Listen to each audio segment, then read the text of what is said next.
pleased to be able to be back here. I think I gave Dhamma sharing only just a few months, half a year ago perhaps. So I'm glad to see a good crowd of you here. Today we're going to emphasize a few important points in a Pali Sutta called the Khaggavisāṇā Sutta. Yeah? Now this topic actually was not chosen by me, and a request was made to me from some of your committee members, and I thought about it, and actually originally I wanted to share a few other points, to stress a few other points which are equally important. Then I thought about it and decided that in fact, indeed, this is also a very good sutta, and there are many important things, important dhammas that we can learn from this sutta. So I agreed. Let's begin by understanding the meaning of the title or of the sutta. Yeah, and this is called Khaggavisāṇā Sutta. Khagga means a rhinoceros, and Visāṇā means a horn. And I've seen in some modern translations which renders this as the horned rhinoceros. But I'd like to point out that in fact, if you read the commentary, you will realize that the stress is not on the rhinoceros with one horn, but on this point, on the horn of rhinoceros. A rhinoceros has only one single horn, no two. So this sutta, to begin with, emphasizes the fact that we have to be very sincere in our spiritual practice. You know, it's very nice to see all of you coming and sharing and joining the puja and all this. Puja is extremely important, although usually now because of the time factor and so on, I don't need the pujas, and I do in a place like Hong Kong, for example, regularly. And so I want to emphasize that it is a very, very important activity, and do not take it as just a kind of mechanistical ceremony. You come because it's required, is encouraged by your community, by your society, by the Buddhist tradition. You come with the mindfulness and realization that you are doing your own spiritual practice through the puja, and sharing your spiritual aspirations and bringing out from the depth of your heart your religious emotions. And that's very important, because a human being, as you know, in the Buddha's teaching, doesn't consist of just the physical part. It doesn't consist of even your physical computer, your brain. And we are composed of the so-called 5 khandhas. I will try to stick to Pali terms. The 5 aggregates, which, as you know, includes the physical aspect, the emotional aspect, the cognitive aspect, that all the totality of a human being.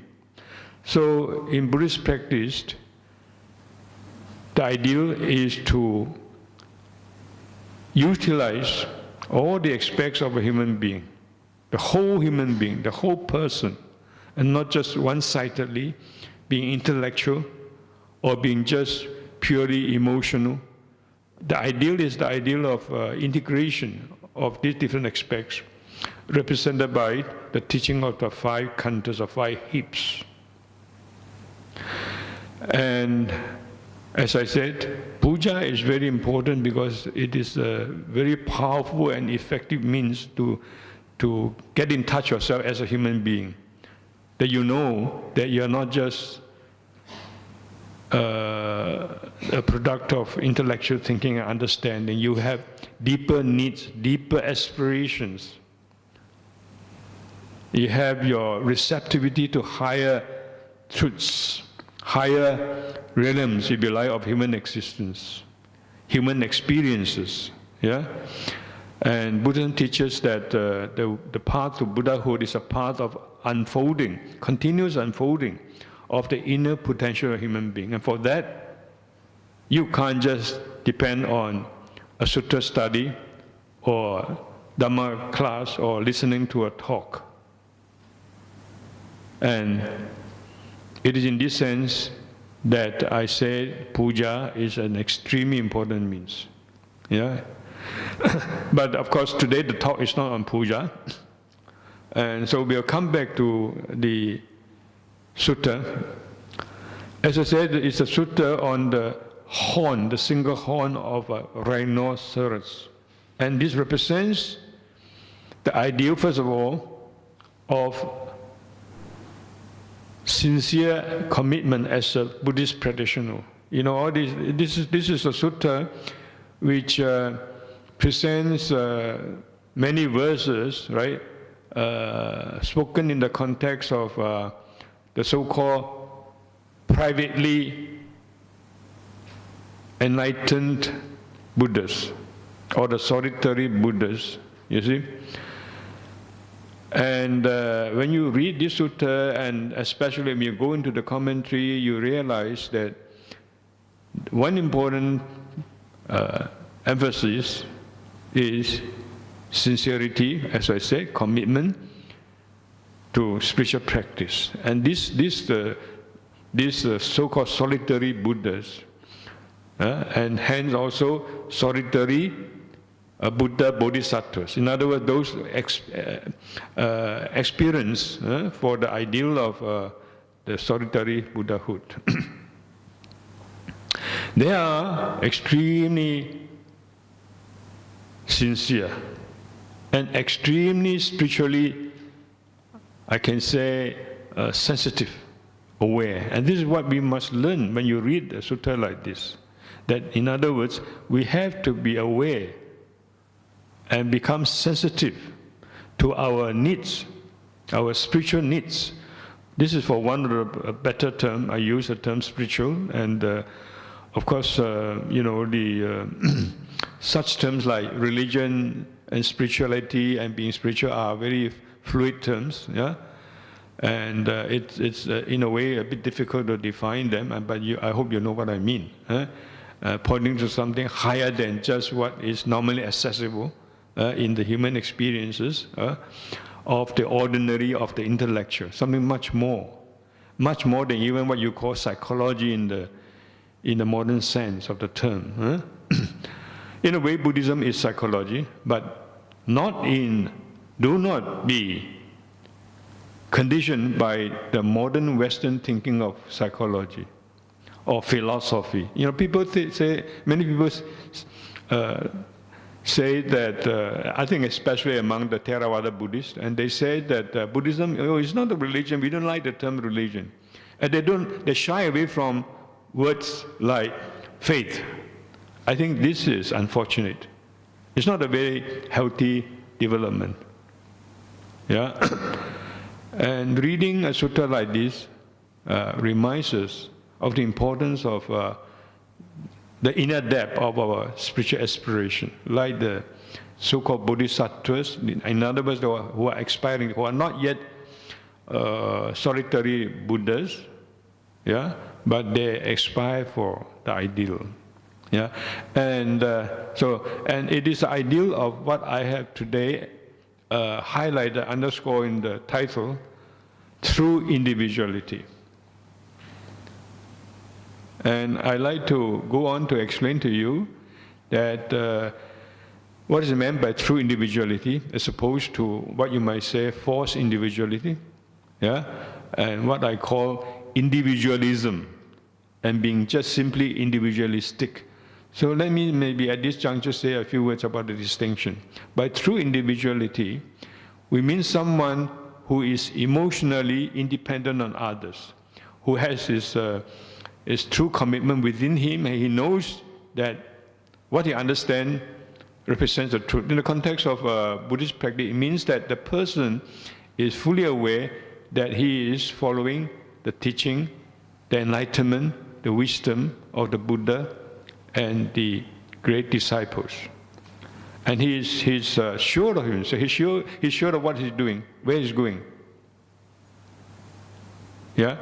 And therefore, he is not afraid of being different from others. He doesn't depend emotionally on the approval of others or disapproval for that matter. And his criteria, of course, you need a criteria of this.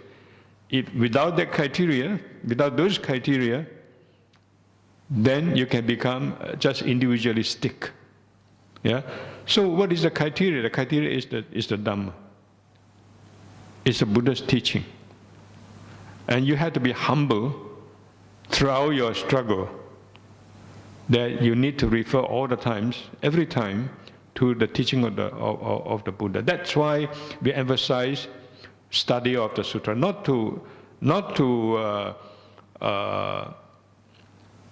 show the one-sided emphasis on intellectual studies, but we do need to involve our intellectual understanding. We do need to go into the suttas, the discourses of the Buddha. Yeah?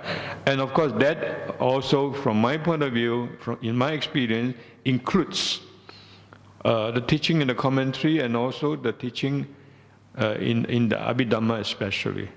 Yeah? And don't look down upon these other sources, so-called secondary sources, because they give you a guide. Yeah?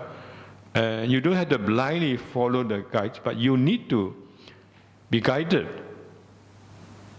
Especially if you are at the beginning stages of your practice and study. You need to be guided. You have to be humble. Let me see what the ancient great Buddhist, great disciples, what they thought and what they did, how they struggled. Yeah? So, although we say that the suttas represent the centrality, the fundamental, we always go to the suttas because they, by and large, represent the Buddha's own words, but the other sources relating to and guiding us in the understanding of the suttas, of the words of the Buddha, must also not be neglected. So in today's sharing, I will quote some from the commentaries also. Because, as I said, this represents the thoughts of the ancient. They have been thinking about it, what the Buddha is trying to mean, what this sutta is trying to tell us. They have struggled. They have spent a lot of time. Yeah, they have meditated, reflected. We can't think that we are always better than they do, to say the least. Huh? So, just now, let's go back to the point that I was talking about this sutta as representing the ideal of true individuality. And to give you an idea, I have already explained partly, but to give a more concrete idea, I like to say that the Buddha, Gautama the Buddha, is the true individual that we are trying to explain today, yeah? Par excellence. Had the Buddha not been a true individual, today we would not be having the Dhamma. Yeah? At the most, we probably could have ended up as just being traditional Hindus. I'm not belittling Hinduism. I think it's a great, great tradition. Yeah?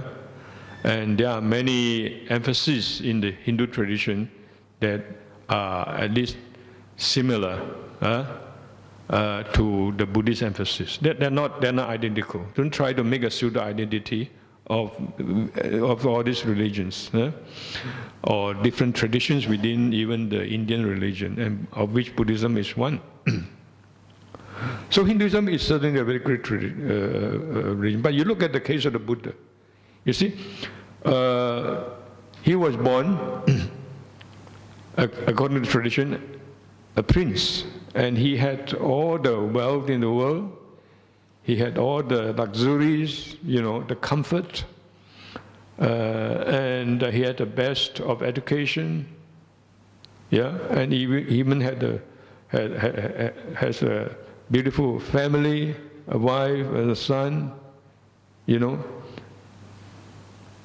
terms of materialistic requirements, there is nothing wanting. But inside him, he felt empty. You might even say that he was deeply depressed. I highlight this term because after going to Hong Kong, I realized that people are talking to me, they say that, we come to Buddhism because we want to find a way out of our depression. And the word becomes so popularized. So I began to think what they meant by that term. Of course, I understand the meaning of depression, and I also have, as a human being, sometimes, at times, due to circumstances, you feel frustrated, you feel worried and anxious. This is just, normal human experiences. But when you try to label it and highlight it in the way that the modern world, I'm afraid to say mostly, I mean the Western world, but today you can't blame the Westerners. You have to blame the own Asian Buddhist. The sensitive, intelligent Western seekers have gone beyond their own tradition. They have come into the wisdom of the East. And some even often end up as practitioners and even as monks. And they're much better meditators in general than many Asian intellectual Buddhists. And they're all highly intelligent and educated. Yeah? So we are not blaming the Western tradition, but I'm talking about the phenomena among the Asian Buddhists, and they're overwhelmed with this Western value structure, like talking about individuality. The type of individuality that they talk about is different from what I'm emphasizing. I will continue and go back to this point. Just now, I was saying that I was giving the example of the Buddha. So, he had everything that is desired in the modern value structure, like Malaysia, like Hong Kong, Singapore, and all these places. People are now becoming economically better off. They have basically everything they need. There are very few people that are really starving, for example. Yeah, and they have education, sufficient education, and so on. And in a society like Malaysia and Singapore and Hong Kong, most people want to have children to grow up as somebody, some people in society. In other words, my son has to be highly respected, a citizen, and he has got to have a good job. Either he should end up as an engineer or a lawyer or a doctor. And this is the aspiration of the common people, including the Buddhist. Yeah? Of course, I'm not denying that there is a sector of Asian Buddhists who are really striving in the direction of the Buddha's teaching, and they do inspire in that way their own children. But generally speaking, this is the case. So we go back to the case of the Buddha. So his situation was very much like the common, affluent family people in Asia. I was joking that, I have spent many years in a country like Sri Lanka, a Buddhist country. They are beautiful people and very devoted and, and so on. I feel that the Buddhist tradition is definitely still there, just like in other places like, Burma and Myanmar and so on. But it's very interesting to observe that in that culture, the Buddhist professors, the Buddhist professors I'm talking about in the Buddhist department, they are the people who try their best to get their children not to learn Buddhism, no, to join the computer course, to be doctors, to be engineers, and those are the ideals that they cherish. We're very surprised. I mean, I'm only, of course, only talk about generally. So in the case of the Buddha, he was like that, but he had everything, but he was deeply depressed inside. The story of the 4 sights. And eventually he found inspiration, right?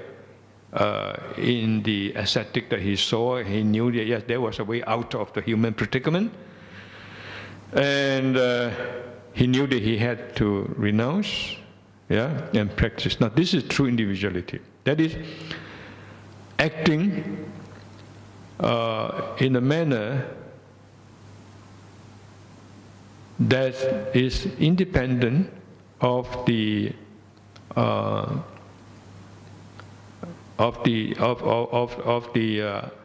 values of other people in society at large. You have found the truth. You have found a way. You have found a new set of values that are spiritually conducive, and you stick to it. It doesn't matter how people look upon you. This is the case of the Buddha. So he left the home life and he practiced. In many ways, much like a so-called solitary Buddha that we are talking about today, until he was enlightened. There are many more things I can say, but maybe we don't have time to touch even on them, like the difference between a fully enlightened Buddha and a so-called solitary Buddha, and the Arhats and so on. But maybe in the Q&A session we can discuss, elaborate on this. But coming back to the case of Buddha, then finally he struggled for a long time, and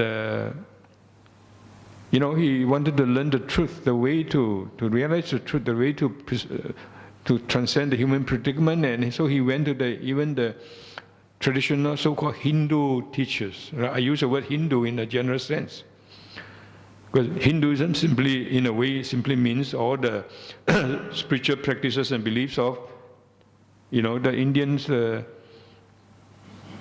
people, and there are a lot of different divisions among them. So he went to the traditional teachers, he learned meditation from them, and he mastered all the meditation techniques. He reached very high states in terms of meditational attainment. We know all this, right? But he pressed on himself. He knew that no, he had to go further alone, according to his own intuition, according to his sincere reflections. So he left these teachers. He was not satisfied. This is also individuality. He went on his way of meditation. He remembered his meditation experience when he was a child, when he was with the father, in the harvest ceremony. I think you know all these stories. So he went back to the way of meditation, and he had the experience of the first jhana. But before that, as I said, he was struggling, and then he even tried asceticism for 6 years. We know the story, and he nearly collapsed. Then he realized that no, this is not the way. Extreme torture of the body is not the way, and he adopted what he believed, sincerely believed, to be the middle way. And what happens? When he began to take some food, accept some food, he was rejected by the remaining 5, faithful friends, fellow wayfarers. They misunderstood him. Now Gautama, Siddhartha, is no more sincere, and he has given up spiritual striving. Let us leave him. So Buddha then became alone, even more alone. But he continued to struggle on. So in this way you can see the true individuality in a concrete way of the Buddha. His true individuality is also clear when you look at the way he rejected the belief, the values at the time. He rejected the caste system. He rejected the divine authority of the scriptures, like the Vedas. He rejected the belief in a creator God. All these were, prevalent, or you might say, ideologies and way of thinking of the people. But he was alone. So from all this, we can understand what is meant by true individuality, and that's why I state that the Buddha was the true individual par excellence. In contrast, in the modern world, we see people who are trying to be different. Is that true individuality? Often, at least, it is not. They're just trying to be individualistic. I want to be different from others. I want to be smarter than others. The way I wear, the way I speak, and even the way I speak English.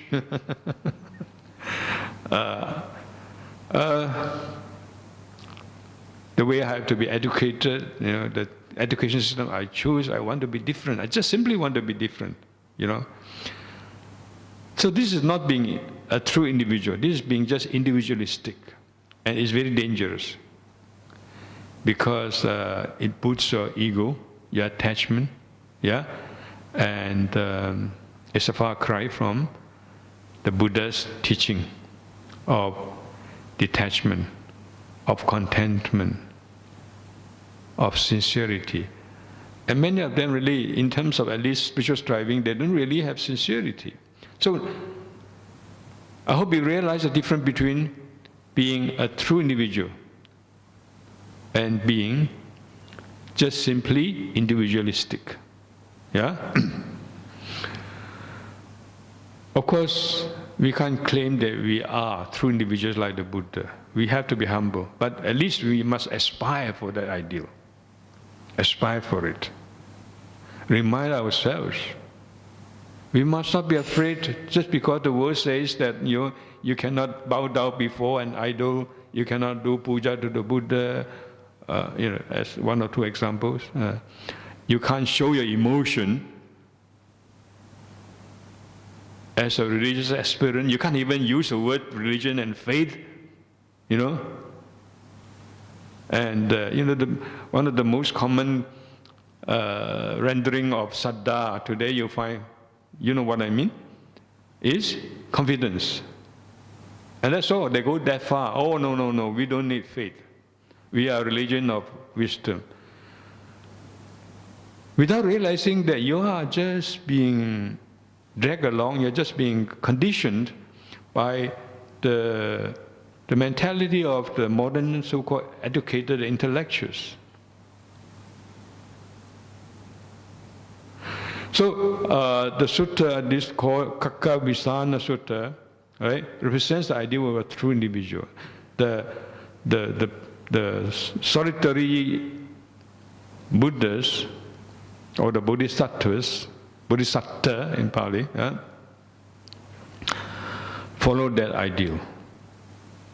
But of course, you should realize that when you read the commentary, the tradition, you realize more. You learn more about what a solitary Buddha is.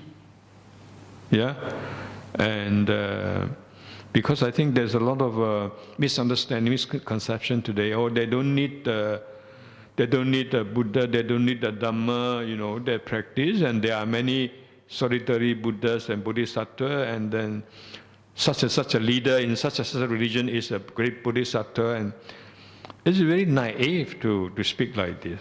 We're not saying that they are not great people, even great religious genius. and leaders. But we are too quick often to make this kind of pseudo-identification. Even to the extent of saying that all religions are the same because they all teach you to be good. What is meant by being good? All these things I have spent a lot of time talking about in other sharing, I think even last time. So let me come back and stick to this Khaggavisāṇā Sutta. So you see stories of the so-called solitary Buddhas. But you mustn't think that they are just people who struggle and who meditate in the forest and they can also gain enlightenment. So what's the use of, what's the need of the Dhamma? It is not like what you have misunderstood or understood. It's very clear from the commentary, and that's why I say that to understand the true import of the suttas, you also should humbly find guidance in the traditional commentary. Tradition can be binding. Like, for example, in the teaching of the Kalama Sutta, I don't need to elaborate on this. They can make you attached, and they can even misguide you. Faith also can be misused, and it can turn into extremism. So a lot of religious fanatics, there are people, in a way, it's wonderful that they have faith. They have profound faith that most other intellectuals today cannot even experience. But faith that is not harmonized with understanding and with spiritual insight, so they become dangerously one-sided and so on. So the Solitary Buddhas, when you read, so you have to go to the commentary, and then we realize that, yes, in the commentary the point is very clear in so many episodes, so many stories of different solitary Buddhas and how they came to be enlightened. We realize that what the ancient Buddhists are saying is that these solitary Buddhas in fact practice the Dhamma in their previous lives. It is said in one place that this at the beginning of the Paramatta Jotika is an important commentary on the Sutta Nipata in which this sutta occurs. This Pacceka Sambuddha Bodhisattva, I'm using the tradition. In other words, the aspirants, right, practitioners aspiring for the Pacceka Sambodhi, the enlightenment of Pacceka Buddha, they have spent eons, innumerable length of time. What do they practice? To fulfill the parameters that we read, we understand from the suttas. So they have a samsaric background of spiritual struggle and practice and commitment. And many of them are said to have even become monks, and the former Buddha called Kassapa. And in their present life also, they continue to practice. So you cannot ignore this, what I call the samsaric aspect, samsaric background, and naively think of just simply anyone struggling on his own and gain enlightenment. In the absence of Buddha, he's said to be a solitary Buddha.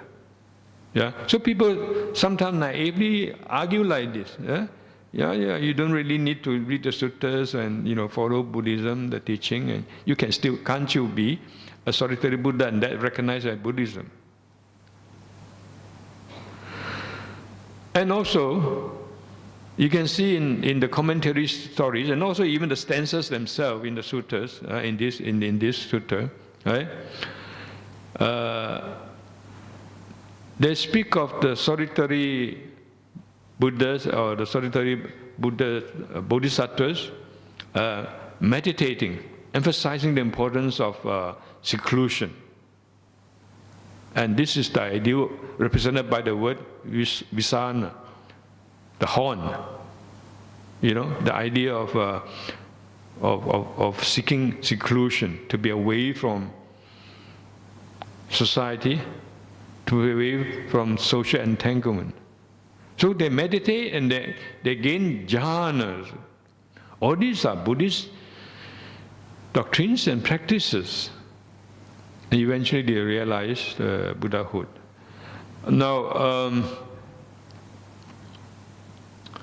these commentary stories also bring out another point. That is that these so-called solitary Buddhas, yeah, I think I've already mentioned that just now, are extremely religiously or spiritually sensitive, extremely aware, to the point that even a simple, circumstance in the mundane world can trigger off very deep reflection, right? And then compelling, the Bodhisattva to renounce the world and to go into the forest and to meditate, and to become enlightened. Yeah. In this context, let me introduce you. The Chinese has. I don't know where I put it, where I have it. Yeah, because the way that I have to follow all of you. I cannot be an individual now. The way it is set up for me is different from the way I'm used to in the PPT. But let me introduce to this word. I think many of you know Chinese. The solitary Buddhas I'm talking about are usually represented by two terms. One is called Du Jue. I have not given here. That is, Du means solitary, single. Solitary enlightened one. The other one is called Yuan Jue. Yuan is Yin Yuan. The idea is that the common interpretation in the Chinese tradition is that this solitary Bodhisattva, or Bodhisattvas of the ideal of the solitary Buddhas, they are so, as I said, spiritually aware and sensitive that even the falling of leaves will trigger off a reflection of impermanence, of conditioned co-arising, or paticca samuppada. And then, on the basis of this, and with their meditational practice, eventually they are enlightened by themselves in this sense, in the absence of the Buddha. But as I said, I want to re-emphasize that you have to understand this in the context of the whole samsaric struggle. That is to say, previously, they have met Buddhas, they have studied Buddhism, they have practiced, they have struggled. Yeah? And they have, in many stories, they have a very high level of spiritual attainment. And then in this present life, right, because as a result of all this background, they become very mindful, very aware, yeah, of the teaching of the Buddha. Yeah.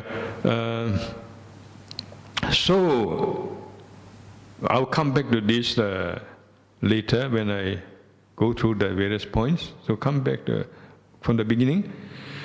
So this is one important point, important ideal that is stressed in the sutta. I said again, the ideal of true individuality. And that is in the context of a sincere spiritual struggle, right, to transcend the human predicament. Right, now that brings us to another point, the point of spiritual fellowship. Yeah, does it mean that the ideal of the true individual as represented, as reflected in a sutta like the Khaggavisāṇā Sutta, sutta on the rhinoceros horn, contradict the Buddha's emphasis on spiritual fellowship. Do we have to run away from society and leave your families and you go to the forest and forget about everything and meditate? Is that the ideal that is advocated in this sutra? And if so, doesn't it contradict with the ideal of spiritual fellowship? Now, to talk about spiritual fellowship, let me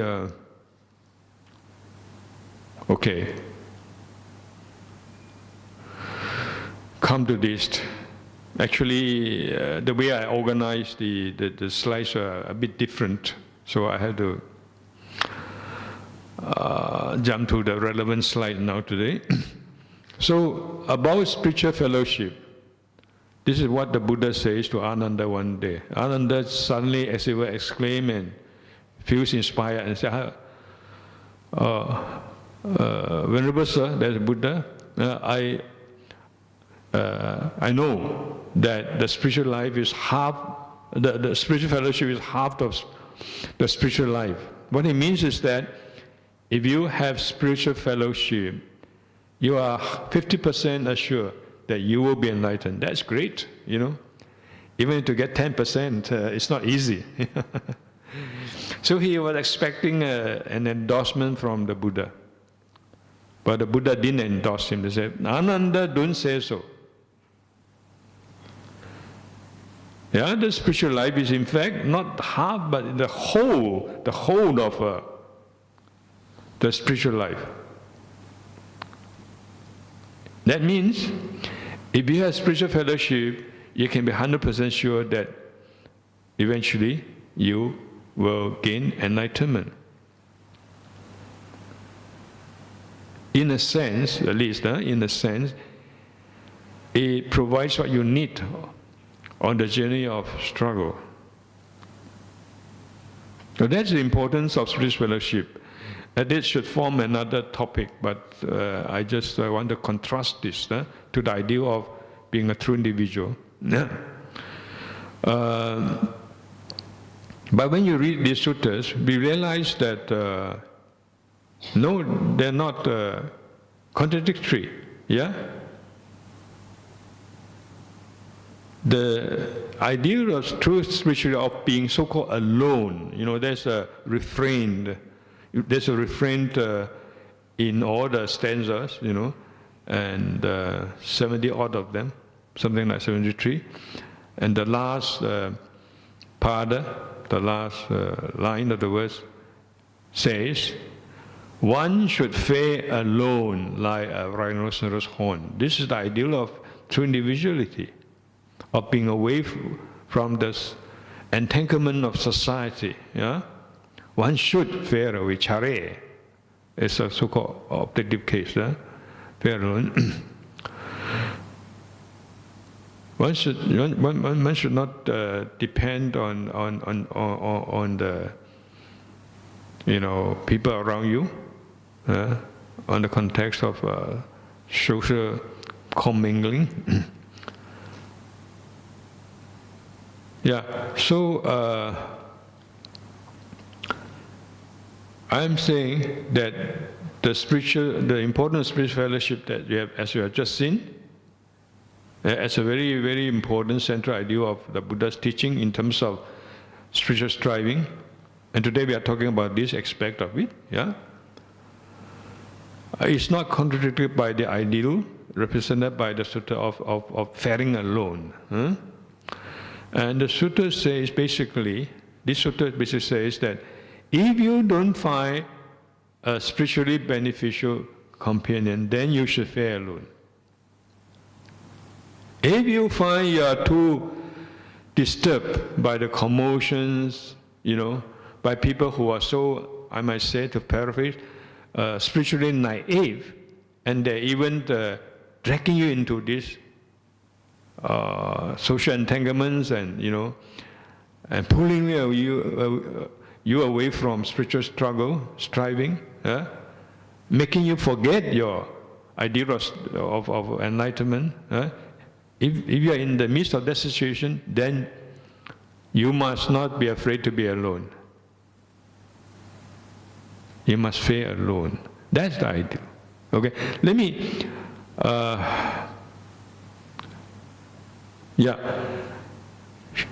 share a few verses from you, and I have the whole Pali here, and that's why it's important to learn some Pali, if you are serious. Not that everybody has to be a scholar, I don't mean that. You don't have to get certificates in Pali study, but I think it's very helpful if you can, to be able to read some Pali, because then you will not be misled by all these modern translations. Different translators using different terminologies, it's a big problem, And of course, every translation is an interpretation. And don't forget that, however good it is. So, therefore, it's important for us to really be able to discern what is signified in the words. In this case, the Pali Sutta. We at our little place, the Vidyacharana resource, Buddhist resource, and we have set up a place in KL to emphasize our ideal of Buddhist study, integration of Buddhist study and Buddhist practice, and non-sectarianism also. And so you can contact, I think some members are here to help you if you want to have more information.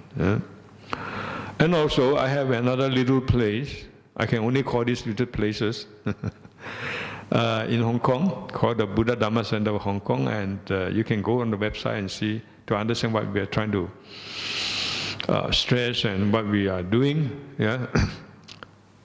To cut my explanation short, in the courses that I have designed, we emphasize language learning. As I said, don't be, of course, one-sidedly impressed and think that you have to know all the languages well and the grammar in order to learn Dhamma. We don't mean that. But we want to show the advantage. Not only the advantage of knowing the original language, but the inspiration you can gain when you read the Pali. When you chant in Pali, you shouldn't do it mechanistically. You should do it mindfully. What's meant by that? You should feel as if the Buddha is still right in front of you. That you are saying words in a language, in a dialect, that is very, very close to what the Buddha spoke. You feel that you are being swept along through the tradition, through the rituals, back to the Buddha. You should feel like this. And to have that feeling, to have that kind of experiences, you should know some Pali. And that's also, by the way, why it is important to recite the Buddha's teachings. I am giving a sharing, I think, is it tomorrow morning, or is it tomorrow evening, or Wednesday, in which I hope to bring out these points. Reciting is not for the mere sake of learning something like a school kid learning for the exam, passing the A grade. It's not like this. Nor is it a matter of simply following the requirement, expectation of your society, of your organization. But it is a powerful method, not just like puja, to bring out all your inner yearnings, spiritual yearnings. And you access your inner deeper consciousness and bring them out and have a better understanding of these feelings and yearnings. In brief, these are methods to invoke what is called faith. Let's not shy away from that word, faith. Extremely important human attribute. Well, it's wonderful that someone like Professor Erich Fromm, I'm sure some of you would have heard about him, a great thinker, Yeah, and by the way, when in my young days, in the undergraduate years, I was also inspired by him, by his writings. Yeah, so anyway, someone like him points out, highlights. That is, don't forget that. You have to appreciate that. That is in the context of the modern intellectual environment like the West. And he, in his capacity as a Buddhist professor, or not Buddhist, I mean professor of psychology and psychotherapy in the West. And he has shown the importance, the virtue, the human virtue of faith. And that is one aspect that we have to bring out. Today people shy away from it. You know, I have seen even Buddhist, so-called Buddhists, they come to our little center, and even some of them are my students, and they want to do PhD of Buddhist studies. You never see them put their hands together. Because they are very afraid that they will be looked upon by others as being just simply, not clever enough, not intelligent enough, not learned enough. Yeah? And they never bow down in front of the Buddha. It's kind of, their emotional, their spiritual emotions are blocked, not flowing freely. And this is, unfortunately, I might say, correct me if you think I'm wrong, it doesn't matter. Unfortunately, I think I see a lot among the Theravada Buddhists. You know, and then when they look at the other tradition, the Mahayana, they say, oh, these people are just indulging in their emotions. You know, they are usually superstitious. We are not. We follow the tradition of wisdom. This is very unfortunate also. So we have to learn to bring out this faith and emotion. Yeah. So one important way is to ensure that your faith and emotion is not one-sidedly extreme, and that it is harmonized and balanced by your understanding, and even you might say wisdom in a relative sense at least, as you progress in your struggle as a Buddhist. Yeah, the best way, the surest way, is to get into the suttas, get into reading the actual discourses. Yeah, that's why I take the trouble to show you the actual, some of the wording in the suttas. Yeah, so, like, about this point, what I was saying is that the idea of being alone, in inverted commas, of true individuality, underscore in this sutta, is not contradictory to the ideal of spiritual fellowship as declared by the Buddha. Yeah? And to show you that these so-called solitary Buddhas, they don't deny, to say the least, they don't deny, they don't neglect spiritual fellowship. Let me share with you a few verses from the suttas. I take a few at random, 145 here. If one should find a prudent companion, okay, a fellow farer, this is a little bit of my rendering, but there are a couple of good renderings in English already, virtuous and wise, then, overcoming all troubles, one should fare with him. One should fare with him. One should not reject him and just trying to be individualistic. Oh no, I have to be an individual.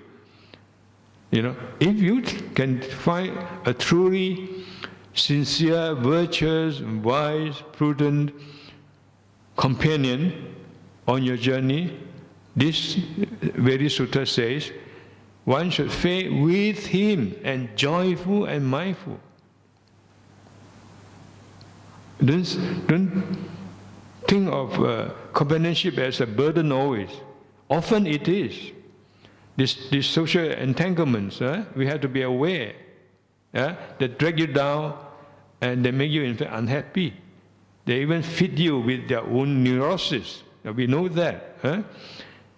If you have some mental disturbances and you maybe you feel you feel worse, with these people.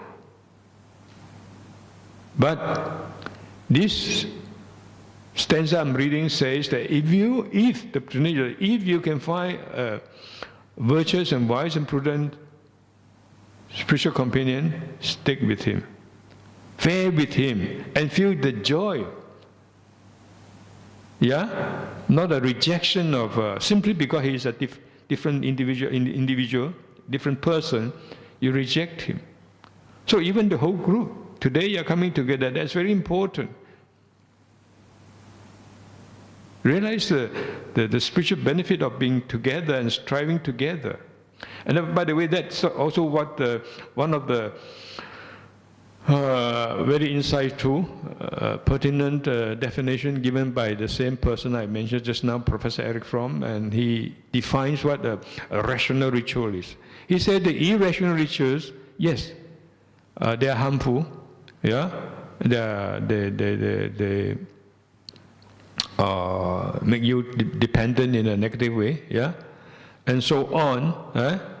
They're not helpful situation, yeah. But he defined what is called a rational ritual, and he shows the importance of it. And to cut my explanation short, basically what he says is that a rational ritual is a common striving, yeah, expressive of expressive of common values, right, shared by people in the group. He is also wonderful again in bringing out the importance of ritual, the importance of even religion, inverted commas.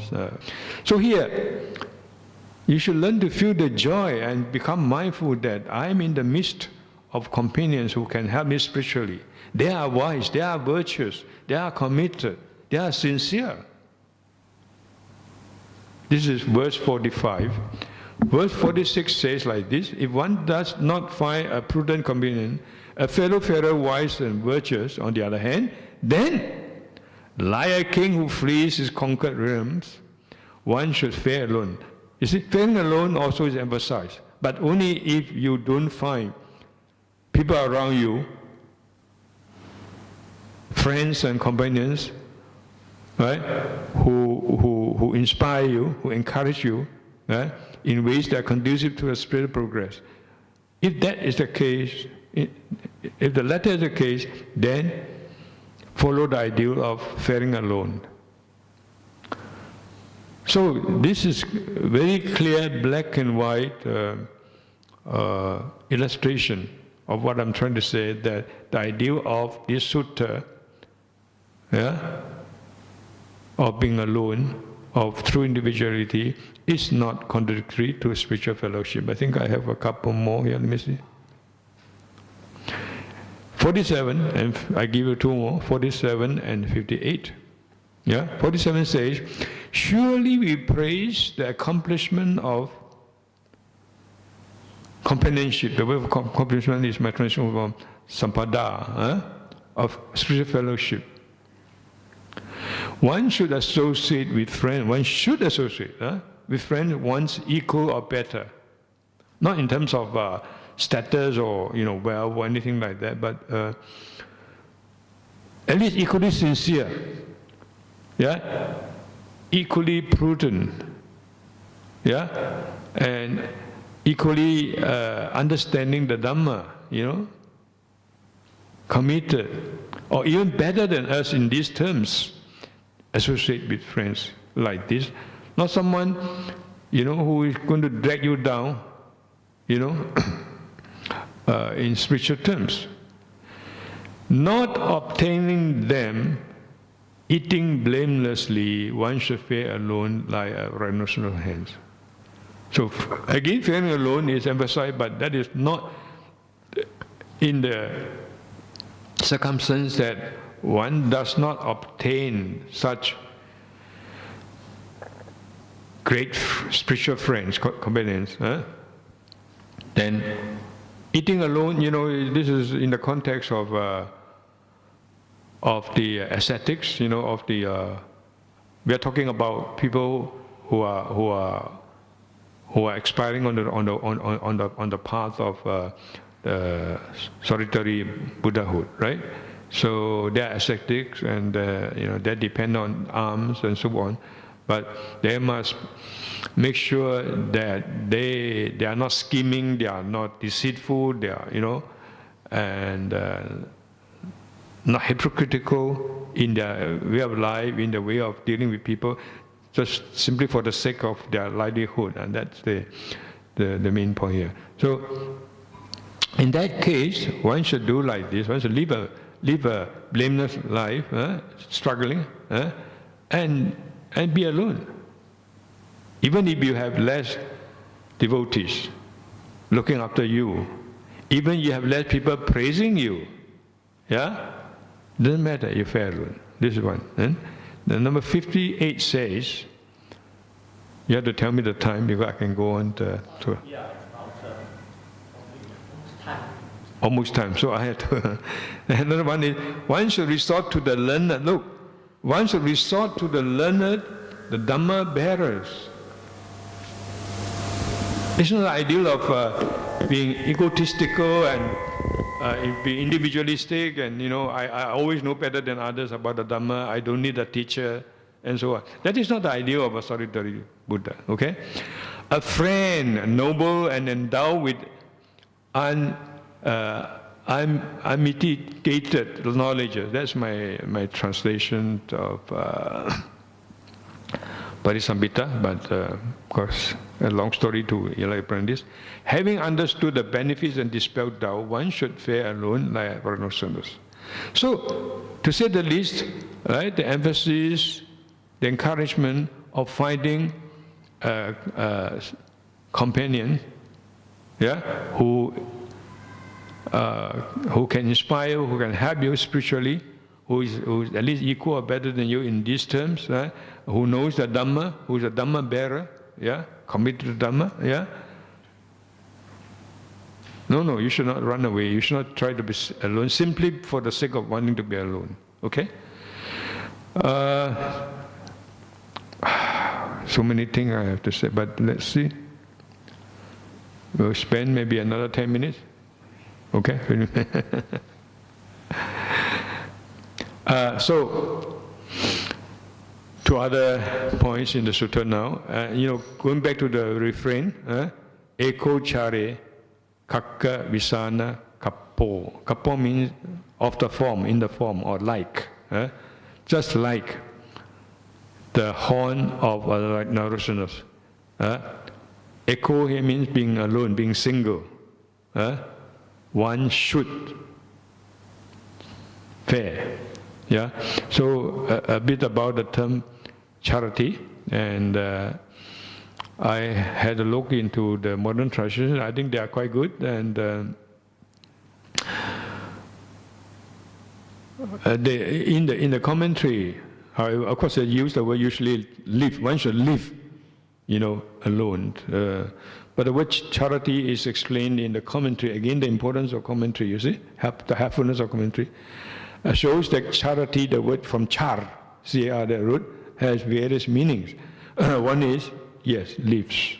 But then the commentary says to live means many things, not just one thing. So move about. I think many of you learn Pali by using Venerable Buddha Datta's book, right? New Pali course. And the very first lesson gives you the word charity, means he walks. And it sticks in your mind that the word means walking. It's in a way unfortunate. But I'm not blaming, with my respect for Venerable Buddha Datta. Of course, if you want to simplify Pali learning and make it a learning, in the manner of a modern pedagogical kind of scheme, yes. But it's also unfortunate that at the very beginning you introduce words like this and that sticks in the mind of the beginners. A word like bhavati is translated almost throughout as is, the word to be. But bhavati and atti are quite different in connotation. Bhavati is a dynamic word. becomes, occurs, arises. You know? And ati is basically in an existential sense. Something exists. Anyway, coming back to this. So charity has various meaning. In the word chare, should, one should. This is called optativity. One should. One should do this charity. So besides the meaning of lips, it means also to move about, to walk like the Venerable Buddha seems to emphasize, and to wonders, to move through, that is the word to cause. You know, I think some of you, many of you probably know the Heart Sutra, right? It's a famous Heart Sutra. Xing Sheng Poro Poro Mi Do Shi, Zhao Jian Wu Yin Jie Kong. That when the Bodhisattva Avalokiteshvara is charamano, is doing the charity in the profound wisdom perfection, that he sees that these 5 skandhas are empty, we know that, right?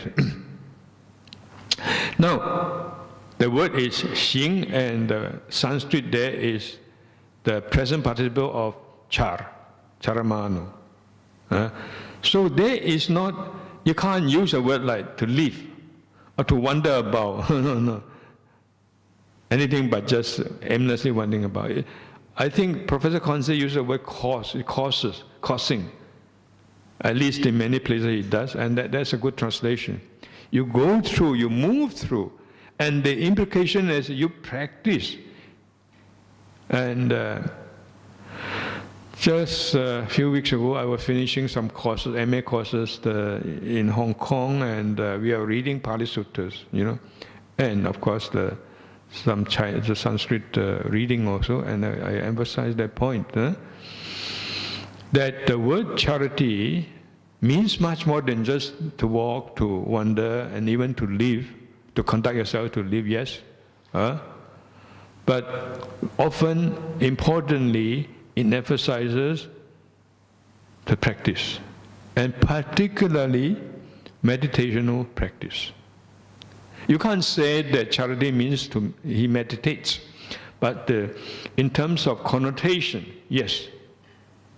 Clearly the context shows you that he practices by meditating. And I've already said that in this sutta, the emphasis is that this so-called solitary Buddha experience, yeah, they emphasize meditation, they emphasize jhanas, yeah.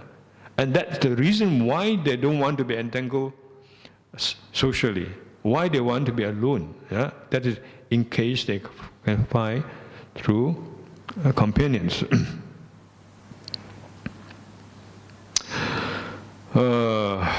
Let me see whether I have time to do like this. Okay, I'll come back to this point. Here in the first verse, here is the Pali, you can see yourself. It speaks of laying down the rod towards all creatures, not harming even a single one among them. One should not wish for a son, let alone a companion. If you take things out of context, this stanza might sound like one that asks you to give up your family and go away from society. No, read the whole thing, yeah? You do not wish for a son or companion. We have just seen that. It means someone who can entangle you. Even the son can help you, can give you warmth and the psychological need of yours, yeah, and so on, and have the value of even of a family. Let me not overemphasize this because then you will misunderstand me in a one-sided manner. But I want to just say that it's not ideal to ask you today, this morning you listen to the lecture, tonight or tomorrow you became a monk or a nun, you know, and run away from your society. It's not that. What it means to renunciate, you have to think about it also. This is also taught in the Sutta. So the thing is to read the whole context. It says first, laying down the rod towards all creatures, not harming even a single one. So So the ideal of striving, even having to choose the ideal of being alone, has as a basis compassion for all beings. So if you have genuine compassion for all beings, you realize that your son is important, your family is important, not that they are not important. Your friend is important, but what is more important is the totality of all beings, including yourself, your son, and others, not excluding them. It's not a case of ideal of self-sacrifice. Last time I emphasized it's it's a misconception among Buddhists. They say that Buddhism talks about self-sacrifice. That's not my understanding. So to be compassionate means to become as human, and that at the very depth of humanity, you are humanity most concretely exemplified. To know humanity, you must know yourself. So in this sense, so when you are truly motivated for, like in the case of Siddhartha, who became Gautama Buddha, motivated for ultimately for the transcendence of the existential predicament, and that is a predicament for existence itself of all of us, all beings, then you decide to strive spiritually at all cost, even having to be alone. So the criteria is that your motivation, in other words. That's why in the Noble Eightfold Path, you start with Samma Ditti, and then Samma Sankappo. Right? You must have the proper vision, not right understanding. I don't like the translation. But to transform your all other aspects, represented by the different members of the Noble Eightfold Path, you must go to the path of Samma Sankappa, the path of proper motivation. So here, you have to understand in these terms. Your motivation is for the complete transcendence of the existential predicament of all beings. And that is kindness. That is the meaning of laying down the rods, not harming anybody. On the basis of that, you have to choose, for the sake of successful striving, sometimes or often, to be alone. And then it goes on to this first words, right? To explain what is meant by being alone. We don't have time to go into all this. Very quickly, we pick up a few points in the English translation. Alone, this commentary says, right? The Pacceka Sambuddha is alone in respect of what is called going forth. Pappacha Sankhatena Eko. Going forth. Going forth is not just, as I said, telling everybody to just deny your society, deny your family, and so on, right? Going forth, the true meaning we're going to look in a second. Then, alone in the sense of being without a second, alone in the sense of abandoning of craving. I have highlighted these two, going forth and abandonment. Alone in the sense of being entirely free from greed, hatred, ignorance, right? And ultimately free from defilement. This is the meaning of being alone. So in other words, don't just take the literal meaning from the refrain and understand what the sutta tries to tell you.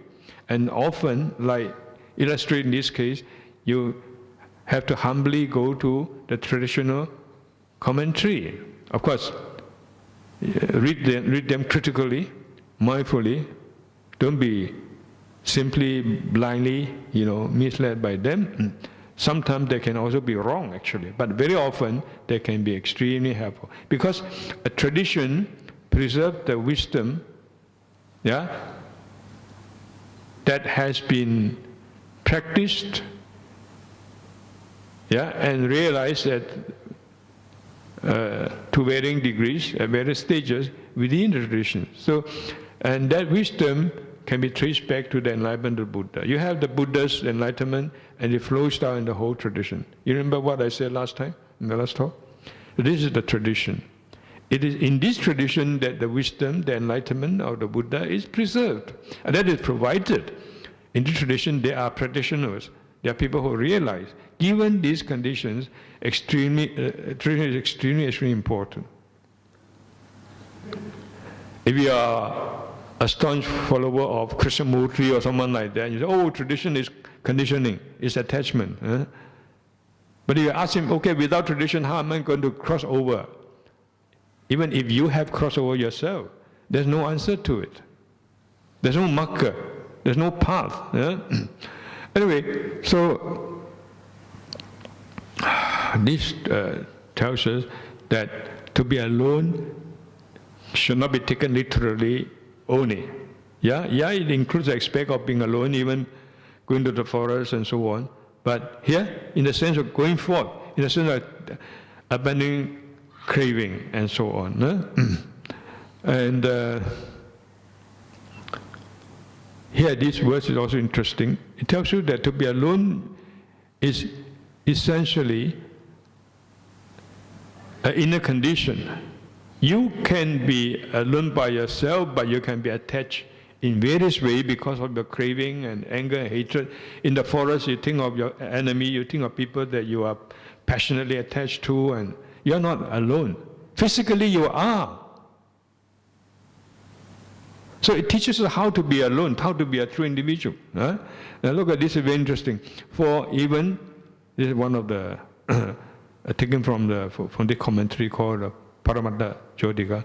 For even when dwelling in the midst of 1,000 recluses, even you have become a monk, but you join the monastic community, there are so many other monks, right?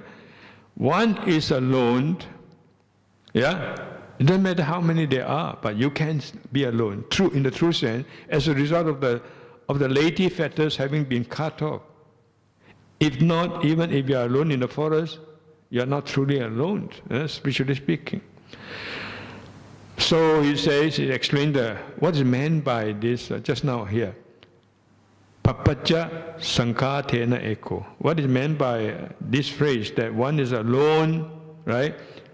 In respect of, this is the instrumental case, of what is called papacca, sankhata. What is called papacca? Papacca is going forth.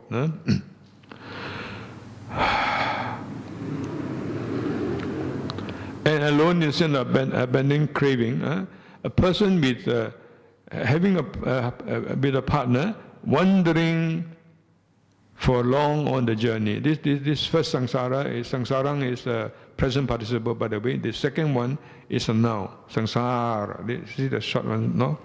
Yeah, I have no time to go into the party too much. Wandering for a long time on the journey, the samsara journey, does not transcend samsara. So it spells out what I call the true motivation, right? Sammasankappa. Why do you want to be alone? Not simply to be different from others, to run away, to hate society. No. Less still to be destructive society. You have to be compassionate. You run alone in order to find a solution of transcending. This coming back to the whole point of transcendence, right? Of transcending the human predicament for all meaning for you and all others. You not excluded. Yeah? So here they do this. The Saraswati Buddha had to be alone because they want to transcend samsara. If you are entangled in a negative way, psychologically speaking, psychospiritually speaking, then you can't transcend samsara. It's in this sense that one said to be alone in the sense of abandoning craving.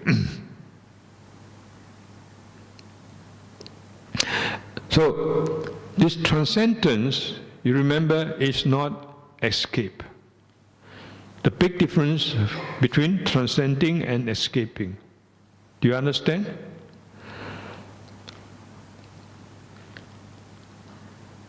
To transcend is to deny reality. Yeah? You can't face reality, you want to run away from it. But you can't solve the problem by running away from something that's existing, that has been existing. But you can transcend it in the sense of coming to a higher level. All your positive energy, positive aspirations, higher experiences, higher domain that you can enter into that you have never thought of, now you have access to it. You come to the higher levels, your problems are still there at this level, lower level, but they don't bother you so much now, or don't bother you at all now. So you have transcended it. You're not escaped from. You can't escape from impermanence. You can't escape from dukkha and all these things, but you can transcend it. And Buddhism tells you the way to transcend it. And it is for the purpose of transcendence that you need to be a true individual. As I said, not deliberately wanting to be away from others, but often it is the case. You know, even you come to a society like this, you have many other friends outside, right? On a day like Sunday, oh, it's a very important day. And I want to invite him for my party and, commingling. And you want to disentangle from those groups who are not conducive to you as a Buddhist practitioner. Yeah, no. I think it's more important for me to come to listen to a Dhamma talk or do a Buddhist puja. This is your individuality. So to transcend, you have to be a true individual. And that is clear from the story of the Buddha that I have shown you at the beginning. So, this is the verse on the need for transcendence. Having shed the marks of the home life. This is talking about what it means to renounce. Just now we saw that. Papacca means going forth, right? Must be experienced, must be done, must be understood in the true sense. Yeah? It's not a case of escaping. Yeah? And within you can have your renunciation. If you learn to be more and more detached, disentangled in terms of human relationship, yeah, to be more and more empathic, to learn to bring out your kindness for humanity, which includes you, and therefore in that context, not to be ego-centered in all your activity. This is a renunciation within you. You can do that in a manner that is appropriate to you, to the degree that is possible within your context. This is renunciations. This is the ideal of these suttas. So, having cut off the bonds of the home life, the important thing is the bonds. Affection is very important. Affection of your family, of your children, of your brothers and sisters and parents. They are not denied. They are not negated. In fact, they are emphasized. We know that in the Buddha's teaching. You have to take the Buddha's teaching as a whole, not out of context. So when you take it as a whole, you realize that these values are important in the Buddha's teaching. But they must not form bondage, fetters. Right? They must become fetters to you in terms of spiritual practice. Supposing your family is objecting to you to learn Buddhism, and then to the extent that it becomes a big trouble to you and you suffer mentally also, then you have to think about maybe distancing from your family. And of course, this is unfortunate, we would say. Buddhism would say it's unfortunate that it happens like that. But sometimes it does happen. Yeah? Otherwise, why not inspire family members to also to learn, to bring them along, to share your Dhamma with, right? To tell them about what you have discovered in your own human existence. That what you have now come to be convinced of higher possibilities, higher states that we can get into. Then I shall end here. I shall restrain myself. Yeah. Can't be an individual too much.